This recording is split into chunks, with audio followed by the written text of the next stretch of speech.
My name is John Q. I am known on the web as Best Democrat. I am one of the principal speechwriters for President Obama, and I have been with him since before his presidential campaign. In this video, I'm going to educate future generations of Democrat politicians and leaders exactly how we in the administration use speech and language and how we believe it can be most effectively used by politicians of the future to decrease the transactional friction that we encounter while trying to institute our ideologies as a matter of public policy. That said, I'm going to use the example of when candidate Obama hit this character, Joe the Plumber, on the campaign trail.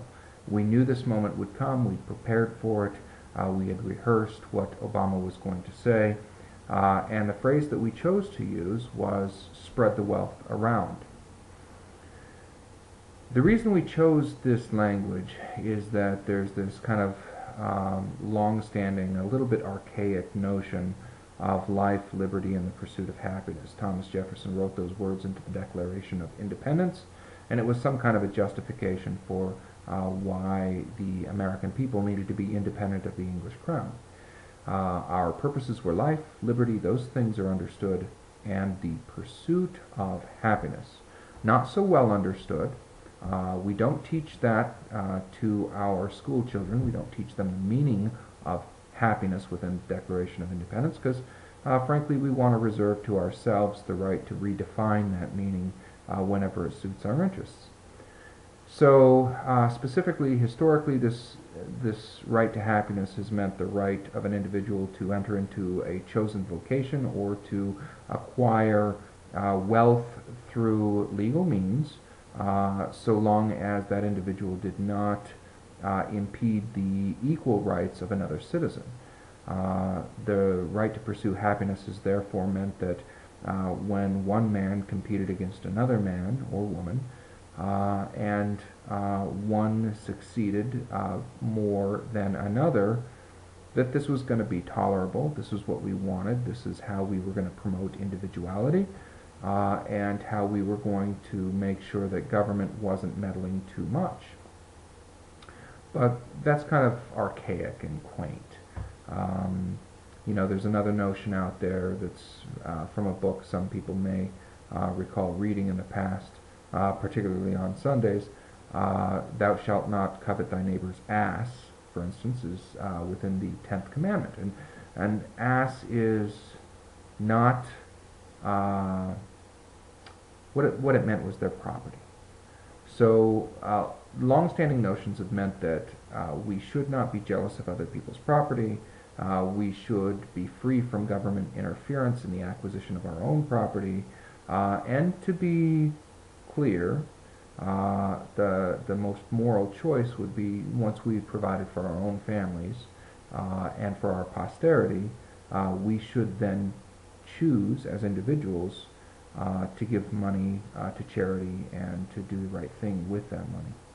Not everybody has done so, and so we believe the power of government should be invoked.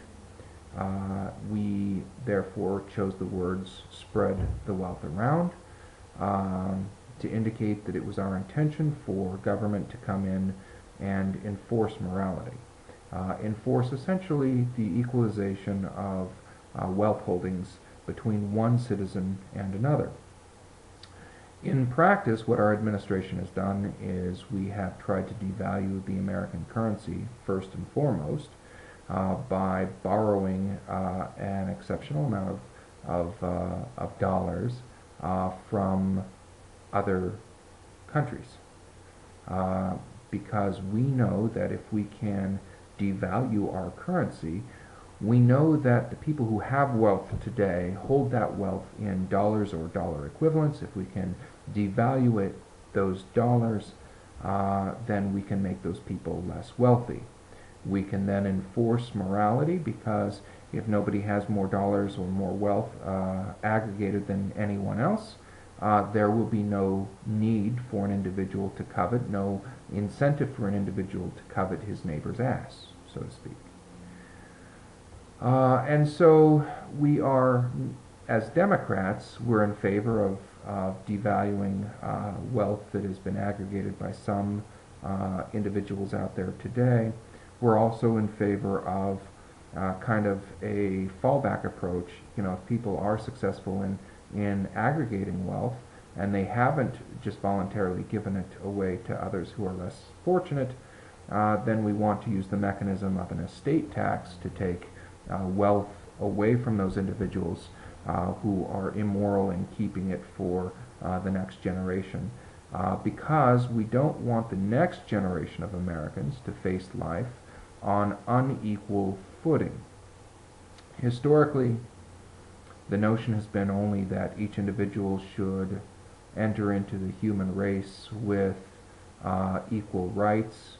Now, in a more progressive generation, we desire to have people enter also on equal financial footing and to leave on equal financial footing. And in that way, we believe we can make people more moral.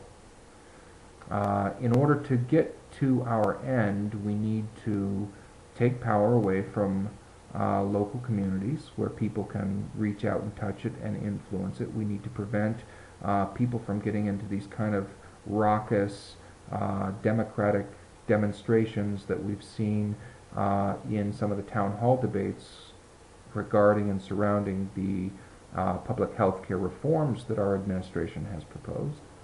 We need to take that political power, we need to export it away from the local communities so that people can't really touch the political power. And in that way, those of us who know where we need to take this nation, we will be able to take the power and use it as we believe it should be used. And the people won't be able to stop it because the people won't be able to go out and talk to their local leadership. They won't be able to have an impact on the local leadership, and we can get things done. Eventually, of course, we do seek kind of a one world ethic, a one world community, a one world government, and our design is certainly in the distant future, hopefully not too distant, to export the political power even further than Washington, D.C., to export it to some form of government that is world government, maybe under the auspices of the United Nations or maybe under some new organization. But we will always, and this is the key, we will always use language which is not offensive to the masses of people who may disagree with our intentions. We will simply say spread the wealth around, for instance, when we mean take wealth from individuals who have it, because we believe that it's morally acceptable to use government to force the equalized positions of one citizen to each and every other citizen. And once in power, look, you know, we've got to do what we intended when we started in politics in the first place, and that means we've got to be creative with the mechanisms that exist now.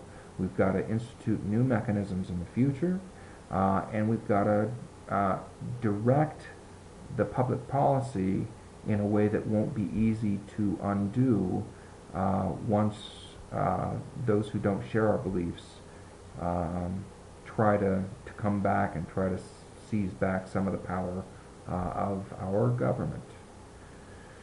So let's continue to be smart about our use of language. Let's continue to use more benign, less offensive terms like spread the wealth around. And in that way, let's go ahead and seize our government to do what we want to do, even if other people will be in opposition.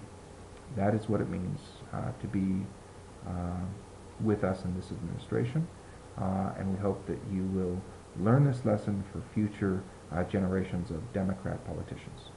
Thank you very much. Again, I'm John Q. Democrat, known as Best Democrat on the Web, one of Barack Obama's principal speechwriters. Thank you.